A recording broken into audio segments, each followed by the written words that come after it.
এ সরকারকে আগামী নির্বাচনের আগে ক্ষমতা ছাড়তে হবে, কোনো হুমকি ধামকিতে কাজ হবে না বলেছেন ঢাকা মহানগর দক্ষিণ বিএনপির আহ্বায়ক আব্দুস সালাম। আর বিএনপি নেতা ইঞ্জিনিয়ার ইশরাক হোসেন বলেছেন, মুক্তিযুদ্ধের সময় জনগণ যে চেতনায় দেশ রক্ষার আন্দোলনে ঝাঁপিয়ে পড়েছিল, আবারও সেই চেতনা ফিরিয়ে আনতে হবে। ঢাকা মহানগর বিএনপির সাবেক সভাপতি ও অবিভক্ত ঢাকার সর্বশেষ মেয়র সাদেক হোসেন খোকার তৃতীয় মৃত্যুবার্ষিকীর দোয়া মাহফিলে তারা এসব কথা বলেন। একজন সংগ্রামী মানুষ জাতির প্রতিটি সংকটে কতটা অবদান রাখতে পারেন, সাদেক হোসেন খোকা তার উজ্জ্বল দৃষ্টান্ত। ছাত্রজীবনে মুক্তি সংগ্রামী এই বীরযোদ্ধা পরবর্তী গণতান্ত্রিক নানা আন্দোলনে সবসময় ছিলেন অগ্রণী ভূমিকায়। আর ঢাকার বুকে গেরিলা যোদ্ধার নাম মানেই সাদেক হোসেন খোকা। এই সংগ্রামী মানুষটির জীবনের শেষ সময়ও কেটেছে সংগ্রামের মধ্য দিয়েই। মরণ ব্যাধি ক্যান্সারের সাথে যুদ্ধ করে 2019 সালের 4 নভেম্বর ভিনদেশে শেষ নিঃশ্বাস ত্যাগ করেন স্বদেশপ্রেমী সাদেক হোসেন খোকা।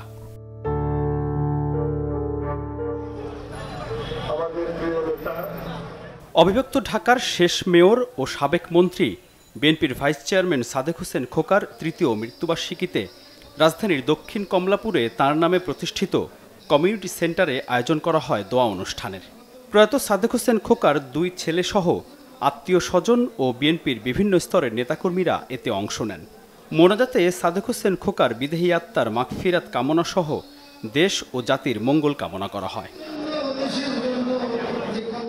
এ সময় সংগ্রামী বাবার আদর্শ ধারণ করে দেশের জন্য, গণতন্ত্রের জন্য কাজ করার কথা জানান ইঞ্জিনিয়ার ইশরাক হোসেন। তিনি বলেন, জাতির এই সংকটে সাদেক হোসেন খোকা বেঁচে থাকলে সংগ্রাম আরও বেগবান করতেন। আজকে যদি আমার বাবা বেঁচে থাকতেন তাহলে গতকালকে বাংলাদেশের প্রধানমন্ত্রী দেশনেত্রী বেগম খালেদা জিয়ার ব্যাপারে যে উক্তিটি করেছেন, তাকে আবারও জেলে নিয়ে যাওয়ার কথা বলেছেন, সেই বিষয়ে তিনি অবশ্যই প্রতিবাদ করতেন।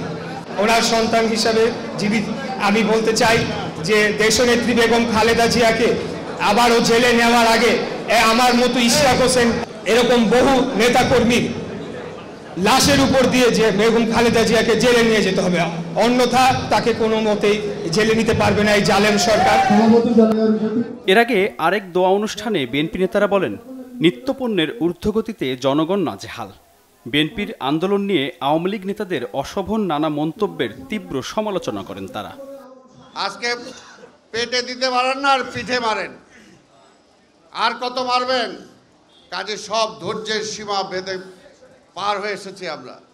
আর যতই অত্যাচার করেন, নিপীড়ন নির্যাতন করেন, আপনাকে আগামী নির্বাচনের আগে ক্ষমতা ছেড়েই নির্বাচন দিতে হবে, এটাই পরিষ্কার।